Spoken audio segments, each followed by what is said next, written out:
Hi, everyone. Today I'm going to do a lecture on the introduction to epidemiology. So, first, what is epidemiology? It's the study of how disease is distributed in populations and the factors that influence or determine this distribution. So, each of us has certain characteristics that predispose us to or protect us against a variety of different diseases. Ultimately, the big question we ask in epidemiology is why does a disease develop in some people and not in others? So, for the first definition of the disease being distributed in populations and the factors that influence or determine this distribution, first you would see that a disease is affect largely affecting a certain population. Your second question would be why is it affecting a certain population and not other populations? So, a broader definition of epidemiology is the study of the distribution and the determinants of health related states or events in specified populations and the application of the study to control health problems. So, where I brought up, you see a population that has a disease that's affecting it. You want to try and determine why. So, you're going to look at factors that that population has that maybe other populations that don't have this disease don't have. And you're going to try and study to see if those factors are causing that disease in that population. So there's kind of five big objectives in epidemiology to identify the etiology or cause of a disease and its relevant risk factors, which is to reduce morbidity and mortality and develop a rational basis for prevention. So, in the first objective, you want to understand the cause of a disease. So, a big example in epidemiology is lung cancer. Obviously, the cause of lung cancer is cigarettes, or a large cause of lung cancer is cigarettes. So you want to, when you're looking at lung cancer, you want to identify that cause and then try and develop a rational basis for preventing lung cancer, which would ultimately reduce morbidity and mortality. So the second objective in epidemiology is to determine the extent of the disease found in the community. So continuing to use lung cancer example, you're determining the burden of lung cancer on the that community. So how many people are getting lung cancer? You know, what's the rate per 10,000 people per 100,000 people in that population that are getting lung cancer? And the third objective of epidemiology is to study the natural history and prognosis of disease. So, this is basically understanding the severity of the disease. So, even if, say, not a lot of people out of 10,000 are getting lung cancer, the fact that lung cancer is very severe, has very high mortality rate is alarming. So you would, in the third objective, be looking at, how deadly of a disease lung cancer is. And the fourth objective is using epidemiology to evaluate both existing and newly developed preventative and therapeutic measures and modes of healthcare delivery. So this is more dealing with screening. So good examples of this are using prostate screening to screen for prostate cancer in men or screening for breast cancer in women. And we'll get into more about screening later, but screening can even have multiple levels where you have a less invasive version of screening first and a more invasive version of screening second to kind of confirm that they do have that diagnosis.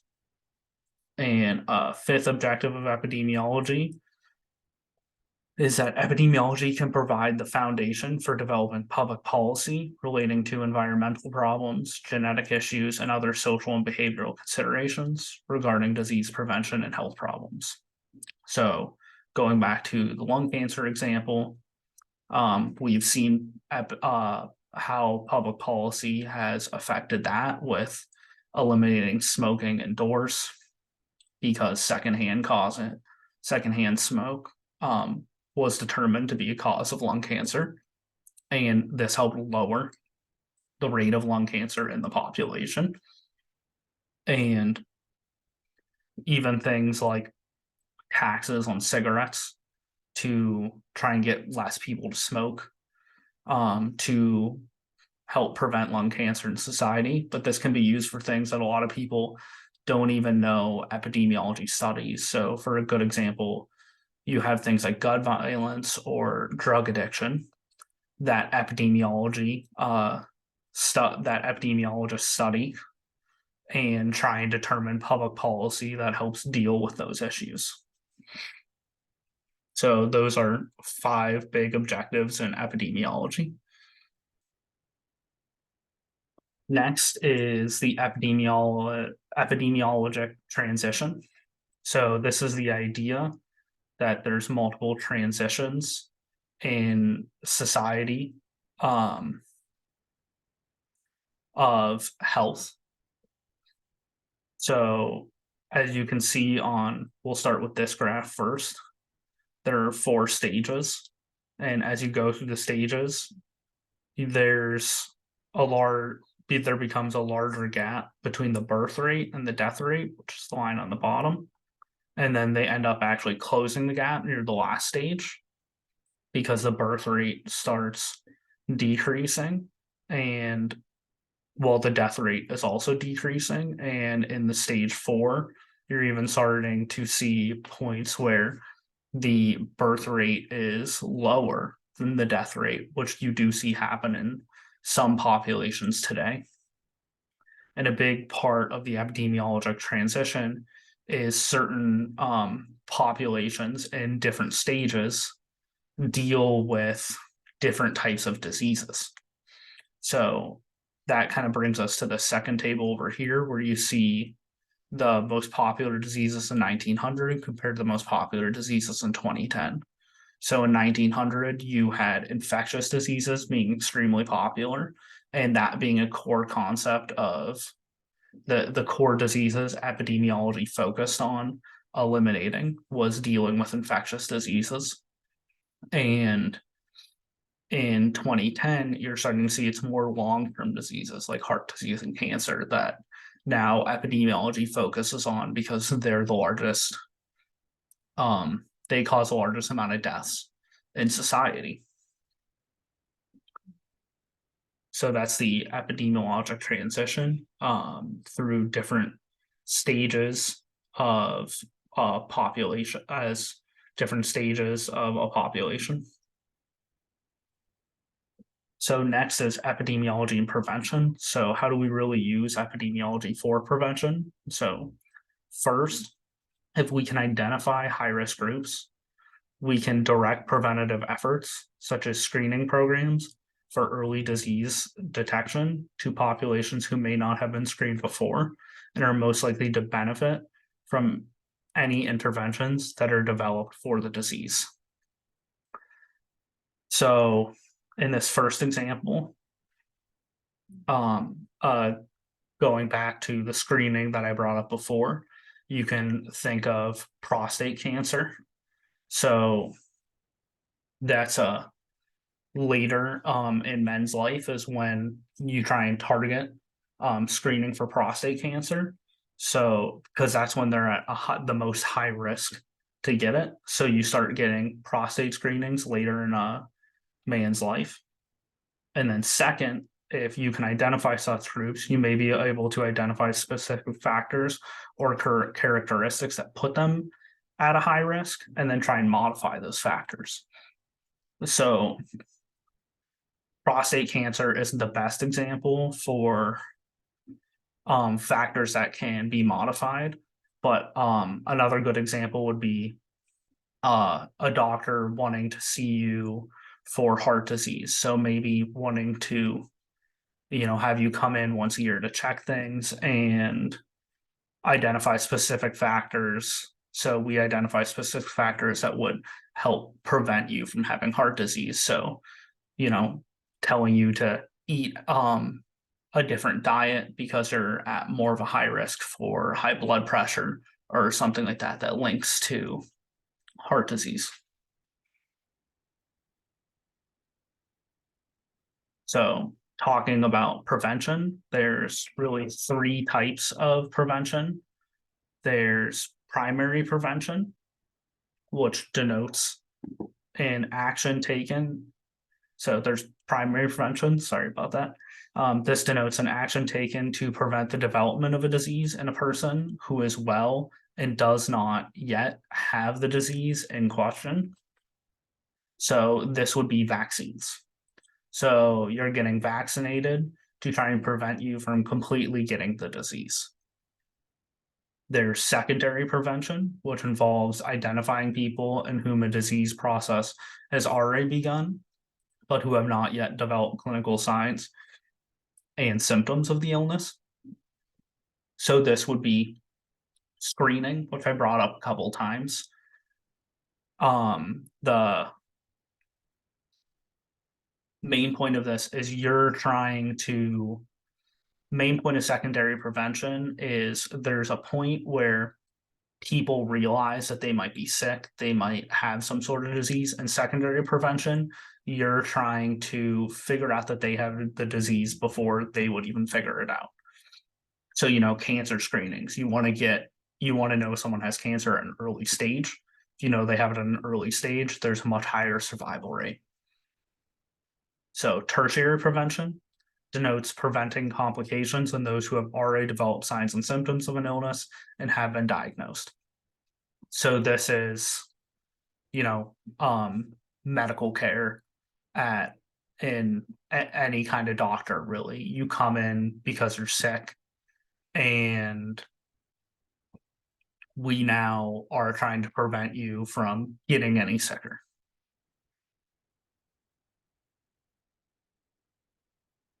So the epidemiologic approach. So this is kind of the approach we're taking as epidemiologists. So the first step is to determine whether an association exists between an exposure to a factor, an environmental agent, for example, or a characteristic of a person. Increased serum cholesterol level is an example of that, in the presence of the disease in question. So to go further into that, in the first example, so you're trying to determine association exists between an exposure to a factor and the disease in question. So an example of an association that exists between a factor and a disease in question, let's take secondhand smoking. You're trying to determine why the person that's, just going out to eat doesn't smoke, but is breathing in that smoke, is getting lung cancer. Character of a person, so the exposure to a characteristic that person has that equals a disease in question. So this can be, you're genetically susceptible to high blood pressure. So because you're genetically susceptible to high blood pressure, you're more likely to have heart disease. And so a big part of the epidemiological approach, just because you see there's an association between exposure and disease, does not mean it equals causation. So this is why, a lot of people study something to see if association is the same as causation. So it's one of my favorite graphs on association doesn't equal causation. You're seeing in the red, this is the rate of shark attacks, and in the blue, this is the rate of ice cream sales.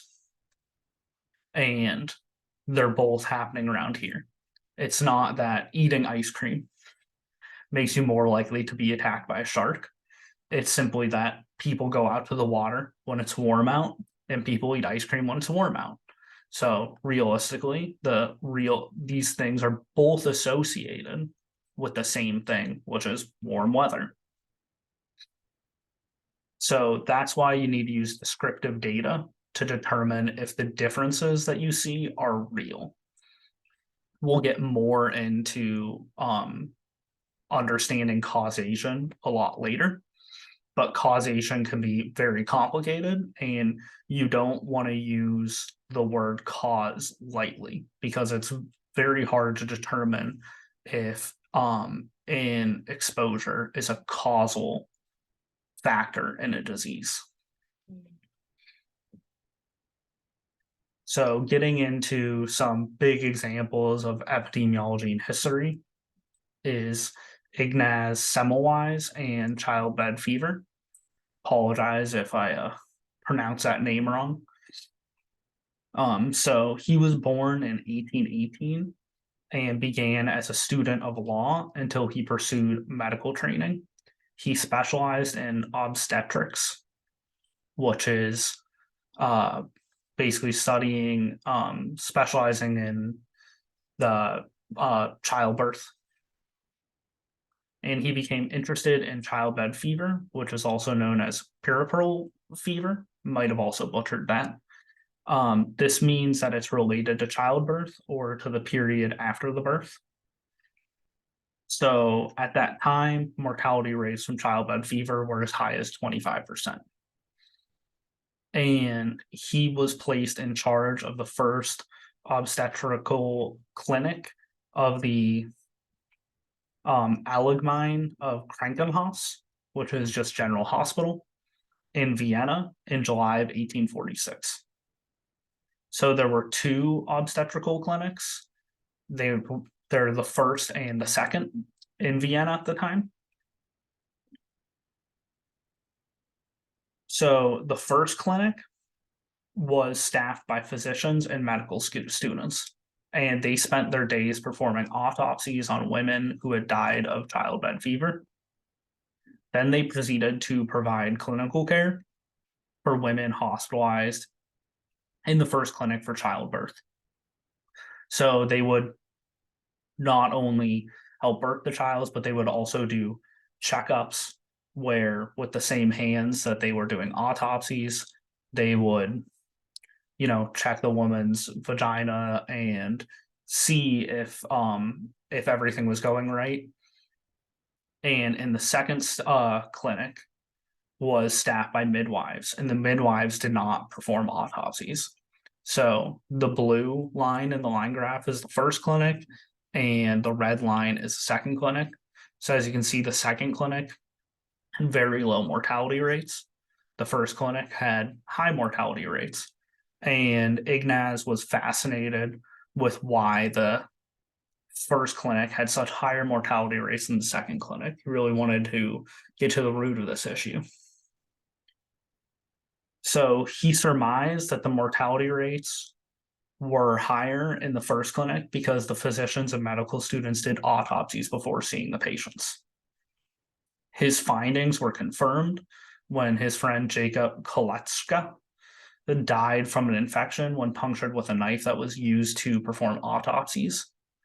He later looked at this and saw that it was the same infection that a lot of the people were dying from in childbed fever.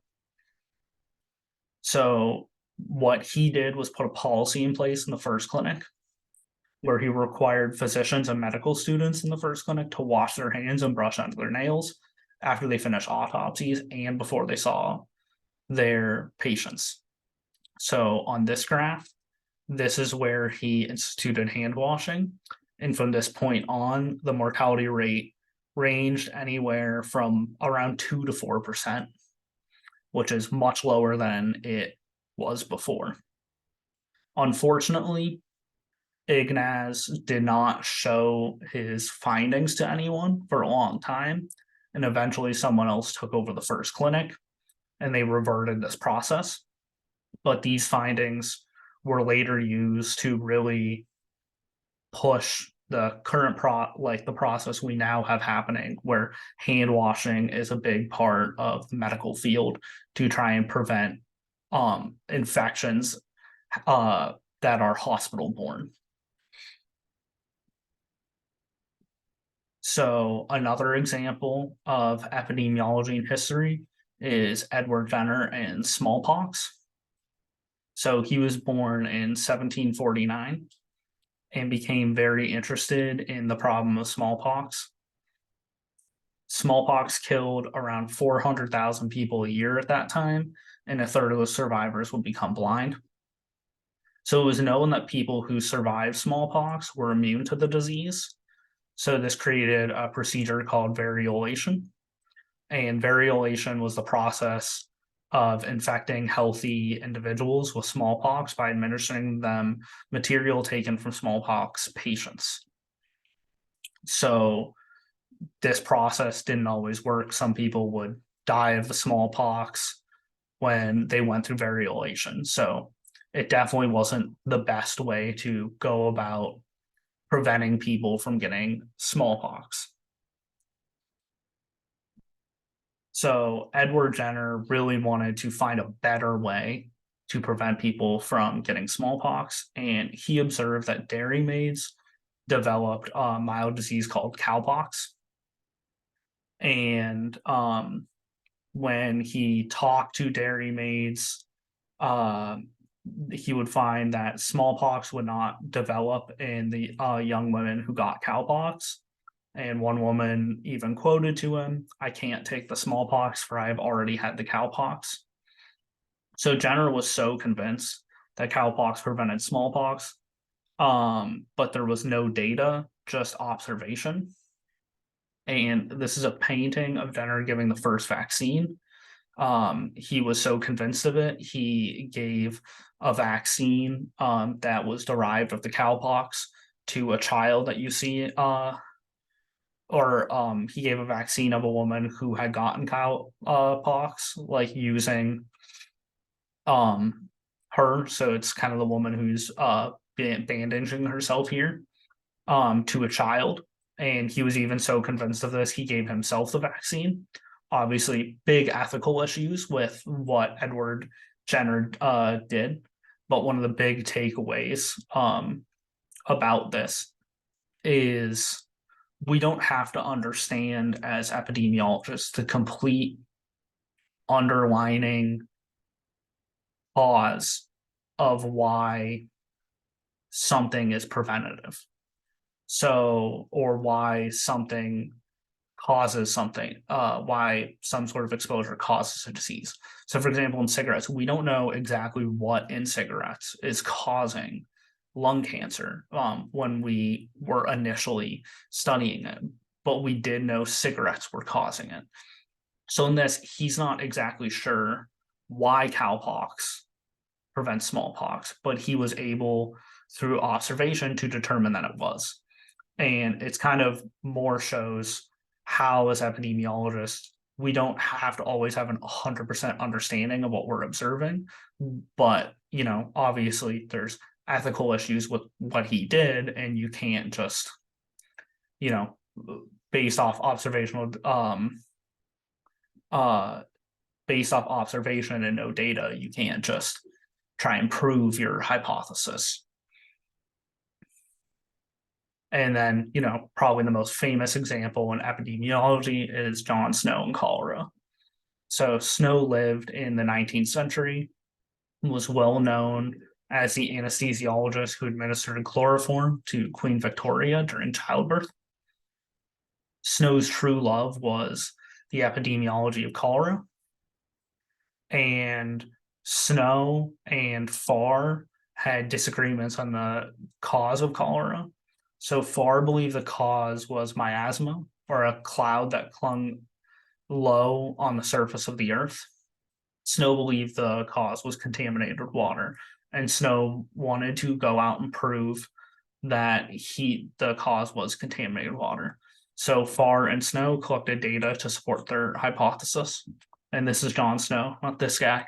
He's from Game of Thrones. So for more on that, Farr collected data to support his hypothesis, and the data was consistent with his hypothesis. So this is Farr's data. As you can see, as people increase in elevation, there were there was less mortality from cholera.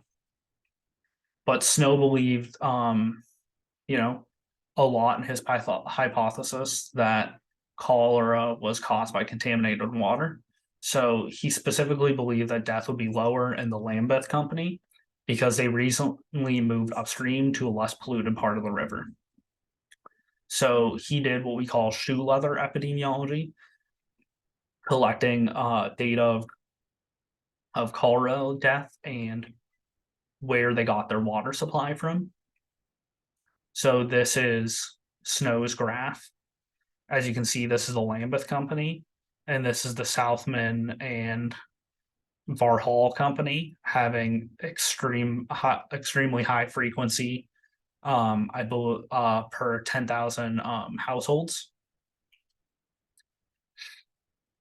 in London. So Snow's data was so convincing that Farr, who is the registrar general, required each district in South London to record which water company supplied each house and which person died of cholera. So Snow is also a really good example of they didn't exactly know, what cholera was, but he had a hypothesis that contaminated water was causing it and went out, got observational data to prove his hypothesis. Even though he didn't really understand, they didn't understand at that time, the molecular structure of cholera, why it was in water, and all that. So infectious disease and social change.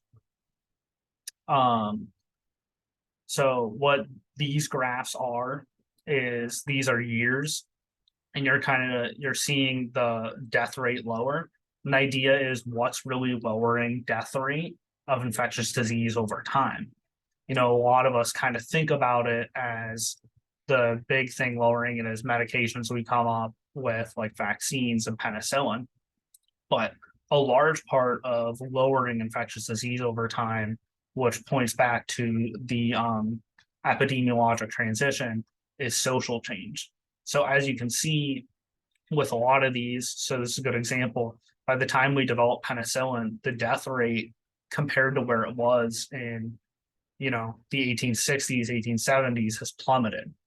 And, there's probably a lot of reasons for that, whether it be people improving diets, people, getting cleaner water, all sorts of things, and social change that as industrialization and stuff like that happens, people are able to live in cleaner and healthier environments. So it's just kind of showing the idea of how important social change is for disease. So you can even see this with some of the things today. A really good example is heart stents are a common thing, cardiovascular surgeons give people with heart problems. But a much better change is a lifestyle change in that person, whether it be a healthier diet, more exercise, stuff like that. And those social and lifestyle changes can have a much larger effect sometimes than these treatments. So integrating prevention and treatment.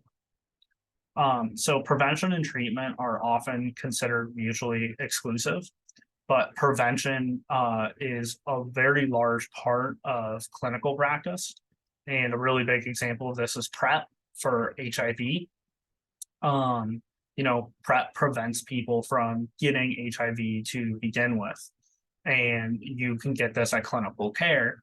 And you can even talk to things about clinical practice, talking to you about healthy diet, trying to get you to lower your alcohol use, stop smoking.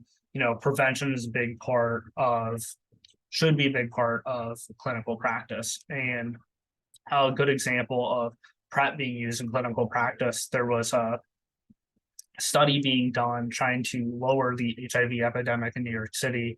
This was years ago. Even though it had been lowered, throughout the United States extensively, HIV has still been a big thing in New York City.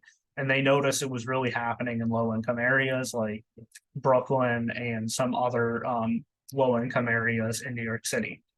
So one of the things they went to, because PrEP and PEP had been made by the time the study happened, was they wanted to see, at the clinical practice, how many, how much PrEP and PEP the doctors were giving out compared to areas with low HIV. And they noticed the doctors weren't giving out a lot of PrEP and PEP in the areas where HIV was very high. So there's a whole thing about, changing the doctors, how the doctors approach patients, how the doctors talk to patients so that they would feel comfortable talking about the fact that they're a patient that might need to go on PrEP and PEP because they're high risk of getting HIV. So clinical practice is a very large part of prevention because a lot of it is patient education. You know, patients don't always know how important different preventative measures are. And the person that they see the most is their family care physician. So clinical practice isn't separate from, the epidemiological practice of prevention. They're very much entwined. So that's the whole lecture on, just an introduction to epidemiology. Thanks, guys.